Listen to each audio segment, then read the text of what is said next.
Halo Insan AMC, apa kabarnya nih? Senang sekali bertemu dengan Insan AMC di acara Podcast Challenge BEC. Perkenalkan, nama saya Ernita Mutiara Putri dari Magang Kampus Merdeka United Tractor yang akan menemani Insan AMC selama 10 menit ke depan. Topik podcast kita pada hari ini adalah Paris Cakung jauh dekat 100 triliun. Oleh karena itu, saya akan ditemani oleh narasumber yang luar biasa dan juga pastinya sangat memahami topik yang akan kita bahas pada hari ini. Beliau sudah bekerja di United Tractors lebih dari waktu saya sekolah, yaitu selama 18 tahun. Dan sekarang beliau adalah seorang sales manager Scania Truck. Mari kita sambut Pak Istiko Projo. Halo. Halo Pak Istiko. Halo Ernita. Apa kabarnya nih? Ya, baik dong. Keren banget nih Pak pada hari ini karena tampilannya kayak habis berkuda nih Pak. Loh, masa buaya naik kuda ya? Ernita apa kabar nih? Baik juga Pak. Nah Pak Istiko, kita langsung masuk ke topiknya aja nih karena topiknya tuh menarik banget. Karena tadi judulnya kan Paris Cakung jauh dekat 100 triliun. Nah sebetulnya apa sih Pak hubungan antara Paris dan Cakung dari perspektif Bapak? Jadi gini, Paris yang dimaksud itu adalah Paris Agreement, kesepakatan global yang berisi komitmen kebijakan pemimpin-pemimpin di seluruh dunia untuk mengurangi emisi karbon dalam rangka mengatasi masalah perubahan iklim. Nah, sementara Cakung itu ya di sini. Letak head office-nya AMC Group, business supply chain-nya United Tractors. Nah, AMC Group ini secara kolektif menghasilkan potensi revenue di penghujung tahun 2022 ini senilai lebih dari 100 triliun. Nah, masalahnya lebih dari 80% dari revenue tersebut didapatkan dari aktivitas kita di dalam industri batubara. Salah satu aktor antagonis utama dari climate change. Nah, kamu tahu nggak aktor antagonis tuh kayak gimana? Yang kayak gimana tuh Pak? Nah, itu loh kalau di sinetron Indosiar yang adegannya dialognya tuh kayak gini. Akan kubuat kau menderita. Yang orangnya jahat lah ya. Nah, itu tuh kita itu para pelaku industri batubara adalah antagonis berat dalam konteks kontribusi emisi karbon dunia. Kalau begitu berarti masa depan AMC Group ini terancam dong Pak? Iya, terancam kandas. Itu kalau kita sebagai pemimpin tidak melakukan apa-apa. Nah, merujuk pada berbagai literatur dan forecast yang mengacu pada timeline Paris Agreement, produksi batubara Indonesia itu diprediksi masih akan relatif baik sampai tahun 2030 dan secara gradual akan menurun signifikan setelahnya. Turun terus gitu pelan-pelan sampai 2060 di mana itu momennya Cina memberlakukan kebijakan tidak lagi menggunakan pembangkit listrik tenaga batubara mulai dari tahun 2060. Oh begitu Pak. Tapi timeline penurunan produksi batubara itu kan prediksi nih Pak. Dan ada kemungkinan bisa mundur juga kan implementasinya. Ya benar. Ya timeline itu memang prediksi sih. Tapi kalau mau dikata mundur masih jauh, masih udah dekat gitu, kita harus tetap memiliki strategi jitu, ya itu jauh dekat 100 triliun harus dapat gitu loh. Nah, jadi dalam rentang waktu tersebut gitu kita tuh masih memiliki kesempatan untuk melakukan transisi sehingga komposisi portfolio bisnis AMC secara bertahap bisa lebih balance. Dan pada waktu yang diperkirakan tadi tidak lagi tergantung pada majority revenue dari batubara. Oh begitu Pak. Jadi itu berkaitan dengan strategi transisi ya Pak? Ya. Oke, kalau begitu intinya kita harus punya strategi transisi yang gitu kan Pak. Bisa dijelasin nggak Pak strategi transisi yang gitu itu seperti apa? Ya, strategi transisi ya. Transisi yang dimaksud kan sebenarnya kita mau mengconvert majority revenue dari batubara ke non batubara ya kan. Nah, strategi transisi yang baik itu ya yang mengoptimalkan kekuatan kita dan meminimalisir kendala dari kelemahan kita sehingga kita bisa memanfaatkan situasi perubahan dan tetap memenangkan kompetisi dan mendapatkan result yang kita harapkan. Nah, kalau bicara kekuatan AMC Group saat ini yang jelas adalah kekuatan finansial. Jadi sepanjang rentang tahun perusahaan ini berdiri saat ini paling kuat gitu. Nah, dengan kondisi finansial yang baik, kita memiliki keleluasaan untuk melakukan eksplorasi bisnis terutama dalam bidang renewable energy dan mineral resources. Jadi kalau kita lihat ada potensi usaha yang baik gitu di bidang renewable energy dan mineral resources, ya kita belilah, kita akuisisi gitu. Don't rich people difficult. jangan kayak orang susah gitu. Jangan kayak orang susah ya Pak. Iya. Oke, terus apalagi sih Pak yang menjadi kekuatan dari AHMC itu sendiri?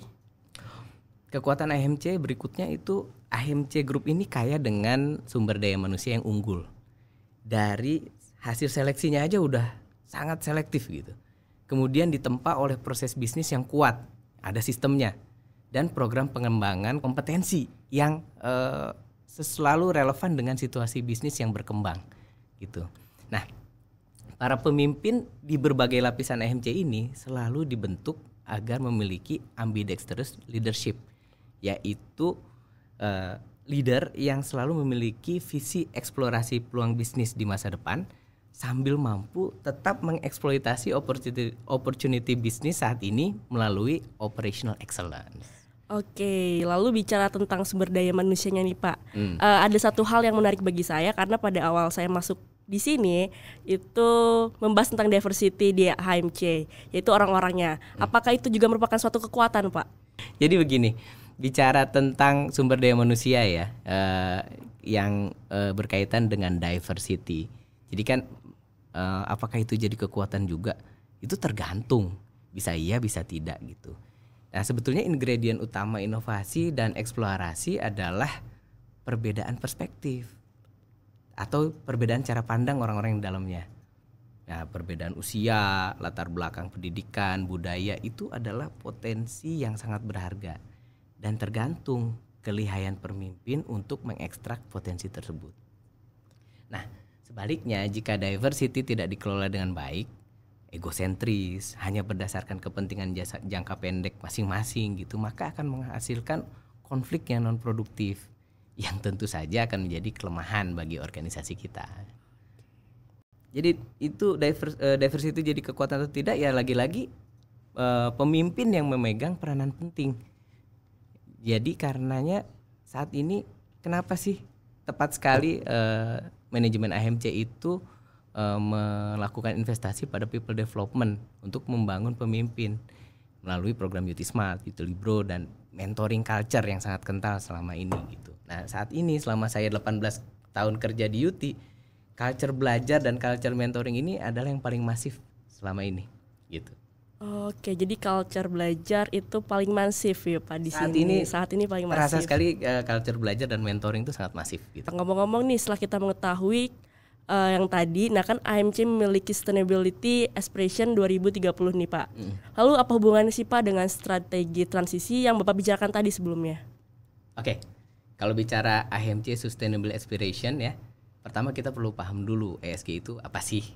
Yeah. Oke, ESG itu yang saya ketahui tentang environment, sosial sama governance Pak. Nah, betul itu singkatannya ya. Yeah. Oke. Nah ESG itu sebenarnya sederhananya ya adalah salah satu tools untuk memetakan dan mengukur upaya kita yang kita lakukan untuk memastikan sustainability di masa depan. Contoh ibaratnya ya, kalau manusia mau panjang umur kan ada kadar kolesterol, tekanan darah, kadar gula yang harus dijaga, ukuran-ukuran itu yang harus kita perhatikan. Begitu pula di AHMC Group. Kalau mau bisnisnya relevan dan sustain dengan perubahan dunia, kita perlu berpegangan pada ukuran-ukuran dalam kerangka ESG untuk menjamin keberlanjutan bisnis kita. Nah, contoh mudahnya kalau di tubuh kita kan kadar kolesterol dalam tubuh kita harus dijaga di bawah 200 mg per desiliter. Nah, kalau di milestone ESG-nya AHMC itu ada namanya target penggunaan 22% renewable energy mix dalam lingkup AHMC pada tahun 2030. Jadi ada satu ukuran itu gitu. Nah, jika kita achieve dalam ukuran tersebut, berarti kita ini on track dalam menjalankan strategi transisi yang sudah kita mulai dari hari ini. Nah, apa ya? Saya sebenarnya pengen bicara lebih banyak nih, tapi mohon maaf karena keterbatasan waktu, saya nggak bisa jelasin semua ya. Tapi kalau mau lihat lebih detail strategi transisi AHMC yang berhubungan dengan milestone ESG-nya yang lebih lengkap gitu, bisa lihat di makalah BEC 2022 saya. Oke. Nanti saya kirim nomor rekening. Setelah ditransfer bisa saya kirim file PDF makalahnya. Jadi jualan ya Pak. Ya lumayan tambahan revenue kan. Tambahan revenue-nya gitu. Oke. Pak Istiko, saya boleh minta kasih contoh dong Pak, satu aja untuk strategi spesifik Bapak untuk strategi transisi yang dihubungkan dengan salah satu aspek ESG, Pak. Berarti memang harus tetap jelasin ya. Tuh. Maksa ini berarti. Maksa banget nih, Oke, oke. Jadi kita ambil satu contoh strategi dari aspek governance. Jadi pada tahun 2030 AHMC mencanangkan adanya kontribusi revenue 50% dari aktivitas non thermal coal. Berarti yang sekarang hanya 20%-an itu harus meningkat menjadi 50% dalam waktu 8 tahun. Strateginya harus relevan untuk mencapai itu. Strategi pertama, kita dari sekarang kan punya duit nih. Kita harus udah mulai merintis unit bisnis dan melakukan akuisisi terhadap perusahaan yang satu bergerak di bidang renewable energy seperti geothermal, hydropower, solar PV dan mungkin biogas. Yang kedua, bergerak di bidang mineral resources seperti emas dan nikel. Jadi kita tuh harus berburu nih dari sekarang. Strategi kedua, itu kita memberikan waktu dan budget pada unit-unit bisnis tersebut untuk mengembangkan kompetensi, memiliki budget riset, kelonggaran, ekspektasi profit. Ya, jadi jangan terlalu diminta profitnya terlalu tinggi lah, kan dia juga teknologi dan bisnisnya itu masih berkembang gitu. Dan strategi ketiga, kita harus mulai melakukan defensive recruitment pada kebutuhan sumber daya manusia yang berkaitan dengan industri batu bara. Tapi itu nanti ya agak-agak di ujung nih pada saat coal industry mulai declining. Nah, dan kita akan perlu lebih fokus untuk memupuk aset sumber daya manusia yang memiliki kompetensi renewable energy dan mineral resources. Nah, ketiga strategi itu dijalankan bertahap. Jadi nggak dari sekarang kita defensive recruitment, enggak gitu. Sekarang kita hunting ya kan, sambil kita memberikan waktu mereka untuk berkembang atas unit-unit bisnis yang bersifat masa depan gitu kan. Nah, kita lakukan bertahap sesuai dengan relevansinya terhadap pace perkembangan teknologi industri renewable energy dan mineral resources secara umum. Bisa lebih cepat, bisa lebih lambat, tergantung situasi dan judgement kita secara holistik pada saat itu. Wah, sekarang tuh jadi saya makin banyak paham nih Pak tentang yang tadi yang Paris Cakung jauh dekat 100 triliun gitu. Jadi itu bukan tarif angkot ya? Iya betul. Tapi ini Pak, karena waktu nih terbatas, jadi mungkin terima kasih untuk Bapak waktu dan kesempatannya. Apakah Bapak ada closing statement sebelum menutup acara kita pada hari ini? Nah, kalau closing statement harus serius nih. Oke. Jadi pertama saya terima kasih ya atas waktu dan kesediaan para insan AHMC dan Ernita juga ya untuk menyimak opini saya ya hari ini. Ya jadi kalau mengutip kata-kata dari founder Yuti Pak Teddy Rahmat tadi siang. Jadi tantangan yang dihadapi Yuti di masa depan itu akan berat karena berada di dalam bisnis yang melawan arah angin.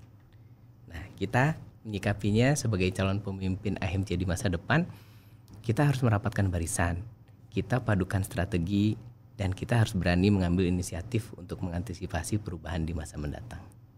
Gitu. Oke, terima kasih Pak. Saya juga terima kasih untuk teman-teman insan HMC telah menemani kami dari awal hingga akhir. Semangat pagi. Kita bisa luar biasa.